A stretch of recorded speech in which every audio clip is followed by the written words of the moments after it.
ده الفرق ما بين الجنبين من غير لسه اما افك ده. هقول لكم ازاي بعمل شعري كده، او زي اي وقت سالتوني فيه، هي طريقه واحده. اول حاجه بنشفه في اتجاه واحد. حاجه نسيت اعملها ان انا بحط الهيت بروتكشن ده قبل ما بحط اي هيت، بس هو المفروض يكون على شعر مبلول. ده كده مبلول، التاني ناشف شويه. انا لسه جايباه من فتره قريبه، ما جربتوش غير الحبه دول، بس عاجبني قوي لانه شعري مش بيلزق. الجنب ده يعتبر نشف بنسبه كبيره. هعمل نفس الكلام في الجنب التاني.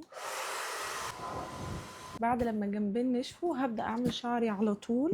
حاسه ان انا عايزه اعمل لكم سمير ويليام هول، جايبه منه شويه حاجات لشعري، منهم دي وكام حاجه تانية، وعايزه اوريكم بعد استخدام 4 أو 5 شهور رأيي فيهم. اول حاجه بشغلها وبلبس الجلوفز، برضو ده جاي معاها، وهبدا اقسم شعري بقى. الجنب ده هسيبه زي ما هو، وهشتغل على الجنب ده. هاخد جزء مثلا ده كده. حاسه ان انتوا تشوفوا الطريقه عملي احسن من ان انا اشرحها بالكلام، بس برضو هوصف لكم ازاي. الجزء اللي باخده بقفل عليه وبلفه لورا، وبفضل كده لحد لما يخرج، فبيطلع بالشكل ده. مش عارفه ده شرح يوصف ولا لا، بس هتلاقوني بكرر الحركه دي كتير. لو ملاحظين هتلاقوا الروتس عندي بدأ يطلع كيرلي شويه، والباقي مفرود عشان التريتمنت بدأ يروح. مش عارفه بصراحه اعمل الروتس ولا لا، بس عايزه احافظ على شعري شويه. عشان اعمل فوليوم شوية في الحتت اللي فوق، باجي عند الحتة دي واعملها كده واثبت شوية، واكمل بعد كده عادي جدا.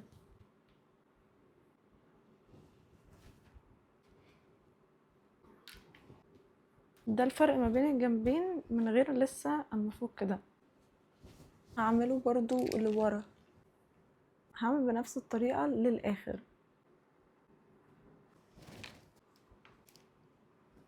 بس آخر حتة دي ما اتعملتش، باخدها في نفس الاتجاه اللي كنا ماشيين عليه. كده الجنبين خلصوا، فاضل آخر حتة واهم حتة. طبعا كان ممكن تستخدموا ده من الاول، بس يعني انا ايدي بتكون بالنسبة لي اسهل. بمسكها كده وارفعها شوية، برضو اثبتها شوية لفوق عشان برضو نعمل فوليوم. بعد كده الف كده واطلع لبره. يكون شكلها كده في الاول، بس لما تفك هتبقى تمام. يعني ادوها ثواني. اللي بيحصل ده بيحصل لي على طول، واحدة بتلف كده وواحدة بتبقى مفرودة. لما بفكهم بيبقوا تمام. بعد كده هجيب السيرم. بصوا هي شوية وهتظبط.